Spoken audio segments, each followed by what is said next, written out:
नमस्कार, तेज हरियाणा पर आपका स्वागत है। यदि आप पहली बार हमारे चैनल पर आए हैं तो सबसे पहले सब्सक्राइब करें, उसके साथ ही बेल आइकन भी दबा दें ताकि हर अपडेट आपको सबसे पहले पहुंचा सके। नमस्कार, तेज हरियाणा के फटाफट 25 बड़ी खबरों के बुलेटिन में आपका स्वागत है। आज है 29 नवंबर, दिन रविवार।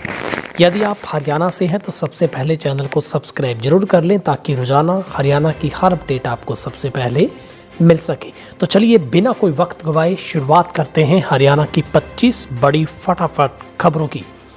हरियाणा सरकार का एक और बड़ा फैसला, 10 दिसंबर तक बंद रहेंगे सभी स्कूल। हरियाणा सरकार ने कोरोना के बढ़ते मामलों को देखते हुए स्कूलों को लेकर बड़ा फैसला लिया है। बता दें कि स्वास्थ्य विभाग ने सभी स्कूलों को अगले और 10 दिन तक बंद रखे जाने का फैसला लिया है। प्रदेश के गृह मंत्री अनिल विज ने इस बात की जानकारी दी है। उन्होंने इस संबंध में जानकारी देते हुए बताया कि हरियाणा में अगले 10 दिनों तक स्कूल बंद ही रहेंगे। स्कूलों में बढ़ते कोरोना के मामलों को देखते हुए सरकार ने हरियाणा के सभी स्कूलों को 10 नवंबर तक बंद करने का फैसला किया था, लेकिन अब ये 10 दिन और बढ़ा दिया गया है। हरियाणा के मुख्यमंत्री मनोहर लाल ने कहा है कि कोविड-19 महामारी इलाज के लिए इंजेक्शन के ट्रायल का तीसरा स्टेज चल रहा है और इंजेक्शन आते ही सबसे पहले अग्रिम पंक्ति में रहने वाले कोरोना योद्धाओं को वैक्सीन दी जाएगी। मनोहर लाल ने कहा है कि महामारी से बचाव के लिए हर व्यक्ति को सावधानी बरतनी जरूरी है, क्योंकि सावधानी बरतकर ही अपने आप को संक्रमित होने से बचाया जा सकता है। संक्रमण होने के बाद तो इलाज करवाना पड़ता है। राज्य सरकार द्वारा प्रदेश में कोरोना महामारी के इलाज के पर्याप्त प्रबंध किए गए हैं। आज गुरुग्राम में जिला लोक संपर्क एवं कष्ट निवारण समिति की बैठक के बाद मीडिया प्रतिनिधियों से बातचीत के दौरान मुख्यमंत्री बातचीत कर रहे थे। हरियाणा में पिछले 24 घंटों में 1967 लोगों की कोरोना रिपोर्ट आई पॉजिटिव। हरियाणा के स्वास्थ्य विभाग की तरफ से जारी मेडिकल बुलेटिन के आंकड़ों के मुताबिक प्रदेश में 1967 लोगों की कोरोना रिपोर्ट पॉजिटिव पाई गई है। वहीं प्रदेश में अब तक पॉजिटिव केसों की संख्या 2,30,000 को पार कर गई है, तो एक्टिव केस फिलहाल 19,916 पर पहुंचे हैं। प्रदेश में कोरोना से मरने वालों का आंकड़ा बढ़कर 2,375 हो गया, जिसमें 1,668 18 पुरुष तो 756 महिलाएं हैं। एक ट्रांसजेंडर भी शामिल है। प्रदेश में कोरोना रिकवरी रेट में सुधार हुआ है, जो कि अब 90% पर जा पहुंचा है। गुरुग्राम से 668 लोगों की कोरोना रिपोर्ट पॉजिटिव पाई गई है। फरीदाबाद से 387, सोनीपत से 80, हिसार से 134, अंबाला से 29, करनाल से 67, पानीपत से 48, रोहतक से 96, रेवाड़ी से 72, पंचकुला से 96, कुरुक्षेत्र से 33, यमुनानगर से 10, सिरसा से 56, महेंद्रगढ़ से 9, भिवानी से 33, झज्जर से 55, पलवल से 13, फतेहाबाद से 20, कैथल से 30, जींद से 19, नूंह से 10, जबकि चरखी दादरी से 2 लोगों की कोरोना रिपोर्ट पॉजिटिव पाई गई है। तो 24 घंटों में 2421 लोग ठीक होकर घर वापस लौट चुके हैं। हरियाणा में HSSC ने ग्राम सचिव भर्ती की परीक्षा में किया बदलाव। हरियाणा कर्मचारी चयन आयोग की तरफ से ग्राम सचिव की भर्ती की परीक्षा के तारीखों में फिर से बदलाव किया गया है। आज हरियाणा कर्मचारी चयन आयोग की तरफ से नोटिस जारी किया गया, जिसमें ग्राम सचिव भर्ती की परीक्षा के शेड्यूल में बदलाव किया गया है। अभय चौटाला के बड़े बेटे कर्ण की शादी हुई संपन्न, सीएम खट्टर ने भी की शिरकत। इनेलो नेता अभय सिंह चौटाला के बड़े बेटे कर्ण की शादी संपन्न हुई। अभय चौटाला अपने बेटे की बारात लेकर दिल्ली गए। इससे पहले तेजागढ़ फार्म हाउस से वे सुबह 11 बजे सेहराबंदी और फार्म हाउस में भात की रस्म हुई थी। कर्ण चौटाला की दिल्ली में वसंत कुंज स्थित मनी प्रभा फार्म हाउस में दिल्ली निवासी जसविंदर सिंह भुल की बेटी ऐश्वर्या से कर्ण की शादी हुई है।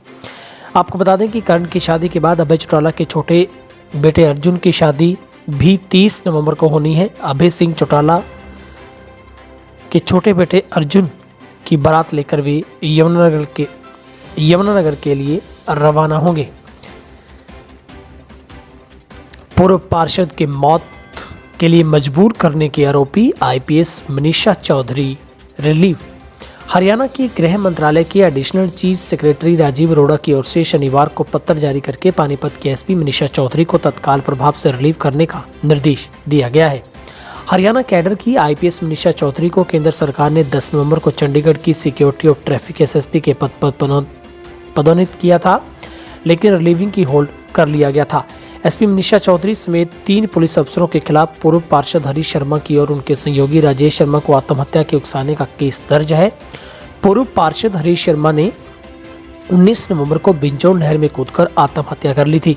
उनको बचाने के प्रयास में सहयोगी राजेश शर्मा की भी डूबने से मौत हुई थी। पूर्व पार्षद के परिजनों ने एसपी मनीषा चौधरी, तत्कालीन तहसीलदार कैंप चौकी इंचार्ज बलजीत और एसआई हरबीर को दोषी ठहराया था। वहीं पर घरेलू कलह से तंग बेटे ने की सिर पर हथौड़ा मारकर बाप की हत्या। यमुनानगर में बीते दिनों राजमिस्त्री की हथौड़े से हत्या किए जाने के मामले में शनिवार को बड़ा खुलासा हुआ है। इस वारदात को अंजाम उसके अपने ही बेटे ने दिया था। पुलिस ने उसे एक और साथी युवक के साथ गिरफ्तार किया है। प्राथमिक पूछताछ में आरोपी ने बताया कि उसके पिता के साथ किसी महिला के साथ अवैध संबंध थे और उसके चलते वह आए दिन हम माँ बाप बेटे को घर से निकाल देने की धमकी देता था और मजबूर होकर ये कदम उठाना पड़ा। घटना 20 नवंबर की है, जब ससोली इलाके में जिले के गांव कांसली निवासी राजमिस्त्री की खून से सनी लाश मिली थी। मृतक के बेटे संटी ने बयान दर्ज करवाए थे कि उसका पिता किसी महिला के साथ अलग रहता था, कभी कभार यहाँ भी आया करता था। अब किसी ने उसकी हत्या कर दी। पुलिस ने केस दर्ज कर टीमें गठित की और बाद में मामला सीआई को सौंप दिया था। पानीपत में भूख हड़ताल पर बैठे सब्जी विक्रेताओं के नहीं सुन रहा शासन प्रशासन, और विधायक का घर खेलने का प्लान। सनोली रोड पर छोटी सब्जी मंडी की मांग को लेकर सब्जी विक्रेता बीते 12 दिनों से सनोली रोड पर विरोध प्रदर्शन करने के साथ भूख हड़ताल पर हैं। अभी तक किसी जनप्रतिनिधि और प्रशासनिक अधिकारियों ने सब्जी विक्रेताओं की सुध नहीं ली है। अब विक्रेताओं ने शहरी विधायक प्रमोद विज का निवास घेरने का प्लान बनाया है।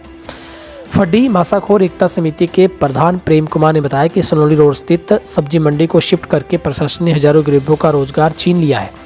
बीते 12 दिनों से उनके घरों में चूल्हे नहीं जले। पेट भरने की मजबूरी के साथ आड़तियों से उसे उधार की चिंता सता रही है। वहीं मंडी शिफ्टिंग का विरोध नहीं कर रहे, लेकिन सनोली रोड पर छोटी सब्जी मंडी बनाने की उनकी मांग को पूरा किया जाए। आईपीएस अफसर शत्रुजीत को बनाया परिवहन विभाग का प्रधान सचिव। रोडवेज बसों में अब जीपीएस और पैनिक बटन लगाने का फैसला।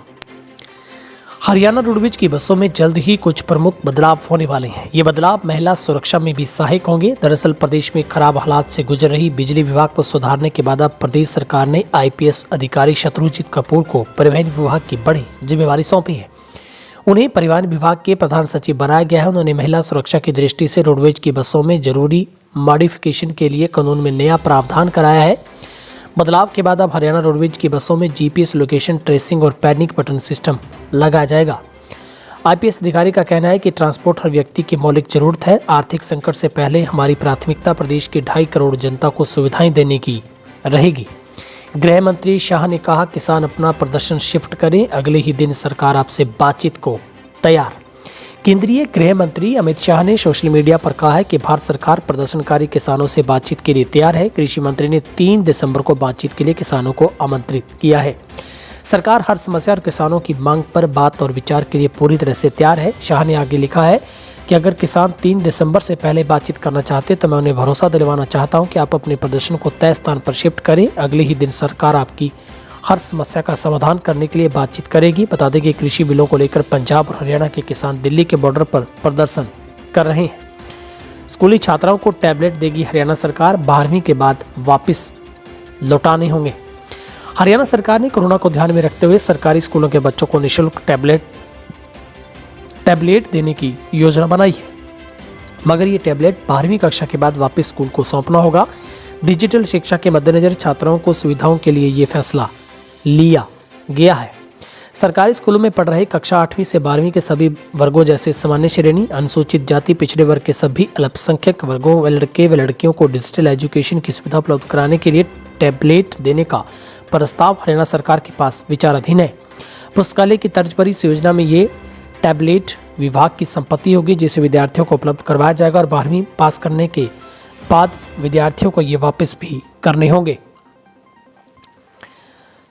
करनाल में भाईक्यू प्रदेशाध्यक्ष पर केस, रोहतक में 900 किसानों पर मुकदमा। करनाल में भारतीय किसान यूनियन के प्रदेश अध्यक्ष गुरनाम सिंह चंडोनी समेत कई किसान नेताओं के खिलाफ मुकदमा दर्ज किया गया। सोनीपत में भी पुलिस ने अज्ञात के खिलाफ सरकारी काम में बाधा डालने समेत कई धाराओं के तहत मामला दर्ज किया है। वहीं रोहतक के महम में 900 किसानों के खिलाफ केस दर्ज किए गए हैं। ये सभी किसान दिल्ली कूच पर निकले हैं। किसानों के बीच सिंधु बॉर्डर पर पहुंचे पंजाबी सिंगर बब्बू मान। केंद्र सरकार का विरोध कर रहे किसानों को अब कलाकारों का भी समर्थन मिलने लगा है। हरियाणा व पंजाब से पहुंचे हजारों किसान सोनीपत दिल्ली सिंधु बॉर्डर पर धरने पर बैठे हैं, जिनके बीच आज पंजाबी गायक बब्बू मान भी पहुंचे। किसानों की आवाज बुलंद की। इस दौरान बब्बू मान ने किसानों को कहा कि अब आपका साथ देने के लिए बब्बू आ गया है। आंगनबाड़ी वर्कर्स पर पुलिस ने की बर्बरता, महिलाओं का हाथ पकड़ कर घसीटा। राज्य मंत्री कमलेश ढांडा के निवास पर धरना प्रदर्शन कर रही आंगनबाड़ी वर्कर्स पर पुलिस ने बर्बरता दिखाई है। सिटी थाना एसएचओ अमित कुमार ने प्रदर्शनकारी महिलाओं का हाथ पकड़कर घसीटा। आरोप है कि एसएचओ की बर्बरता के कारण कई महिलाओं के कपड़े फट गए और कुछ को कानों की सोने की बालियां गुम हो गई। बताया जा रहा है कि बीते दिन राज्य मंत्री ने से मिलने के लिए आंगनबाड़ी वर्कर्स समय मांगा था, लेकिन आज राज्य मंत्री निवास पर नहीं मिली तो उन्होंने उनके निवास पर ही धरना देकर इंतजार करने लगी। आंगनबाड़ी वर्कर्स राज्य मंत्री को ही ज्ञापन सौंपना चाहती थी, लेकिन पुलिस से जबरदस्ती टकराव हो गया। मुख्यमंत्री मनोहर को नजर नहीं आ रहा हरियाणा का किसान, गुस्साए किसानों ने फूंका पुतला। हरियाणा और पंजाब के किसान मिलकर दिल्ली के टिकरी बॉर्डर पर आंदोलन कर रहे हैं। दिल्ली कूच के आह्वान के साथ ही हरियाणा और पंजाब के किसान 25 नवंबर की रात से ही दिल्ली की सीमाओं की तरफ बढ़ चले थे। हरियाणा पुलिस के तमाम नाकों को तोड़कर दोनों प्रदेशों के किसान दिल्ली बॉर्डर पर जम गए हैं। इसी बीच हरियाणा के मुख्यमंत्री ने कृषि के ऊपर किसानों के आंदोलन को पंजाब के किसानों का आंदोलन कह दिया। मुख्यमंत्री के हरियाणा के किसानों के आंदोलन में शामिल न होने के बयान के बाद हरियाणा के किसानों में रोष पनपा है। किसानों ने टिकरी बॉर्डर पर धरना स्थल पर ही मुख्यमंत्री मनोहर लाल का पुतला फूंक दिया। 10,000 किसानों पर पुलिस ने दर्ज की एफआईआर। दिल्ली कूच करते वक्त हटाए थे बैरिकेड्स। नए कृषि कानूनों के खिलाफ दिल्ली कूच करते वक्त हरियाणा में किसानों ने पुलिस द्वारा उन्हें रोकने के लिए लगाए बैरिकेड हटा दिए और दिल्ली के लिए रवाना हुए। कई जगह बैरिकेड तोड़ने के साथ उन्हें नदी में भी फेंक दिया था। डबवाली में भी किसान बैरिकेड को हटा दिल्ली के लिए रवाना हो गए थे। इसके चलते डबवाली शहर थाना पुलिस ने 10,000 के करीब किसानों पर एफआईआर दर्ज की है। इस एफआईआर में किसी का नाम नहीं, सभी किसानों को अज्ञात बताकर मामला दर्ज किया गया है। दरअसल बीते कल हरियाणा बॉर्डर डबवाली पर काफी किसान इकट्ठा हुए थे। किसान दिल्ली ना पहुंच पाए, इसके लिए पुलिस ने बैरिकेड लगाए हुए थे, लेकिन इस बैरिकेड को हटा किसान दिल्ली के लिए रवाना हो गए थे। इस बारे थाना प्रभारी ने कहा कि बैरिकेड हटाने पर 10,000 के करीब किसानों पर एफआईआर दर्ज की गई है। हरियाणा में अंतर जिला तबादले रद्द होने पर बिफरे शिक्षक संगठन, प्रदर्शन के बाद शुरू किया क्रमिक अनशन। हरियाणा में करीब 1.25 साल के लंबे इंतजार के बाद अंतर जिला तबादलों का लाभ लेने वाले 2,544 प्राथमिक शिक्षकों को 12 दिनों के बाद ही फिर से पुराने स्कूलों में भेजने का दौर शुरू हो गया। मौलिक शिक्षा निदेशालय द्वारा अप्रैल तक तबादलों पर रोक लगाने के बाद शनिवार को विभिन्न जिलों में नए स्कूल ज्वाइन कर चुके जूनियर बेसिक ट्रेंड शिक्षकों को रिलीव कर पुराने नियुक्ति स्थल पर सपोर्ट करने के आदेश जारी किए गए थे। वहीं इससे बिफरे प्रभावित शिक्षकों ने शिक्षा सदन के बाहर प्रदर्शन के बाद 3 दिन का क्रमिक अनशन शुरू कर दिया है। मौजूदा सत्र में ही तबादला आदेशों को लागू करने की मांग नहीं मानी तो मंगलवार से आमरण अनशन शुरू किया जाएगा। अंतर जिला तबादलों के लिए लंबे समय से संघर्षरत शिक्षकों को ये फैसला रास नहीं आ रहा। हरियाणा पंजाब आमने सामने, कैप्टन अमरिंदर सिंह बोले, किसानों पर बर्बरता करने वाले खट्टर से बात नहीं करूंगा।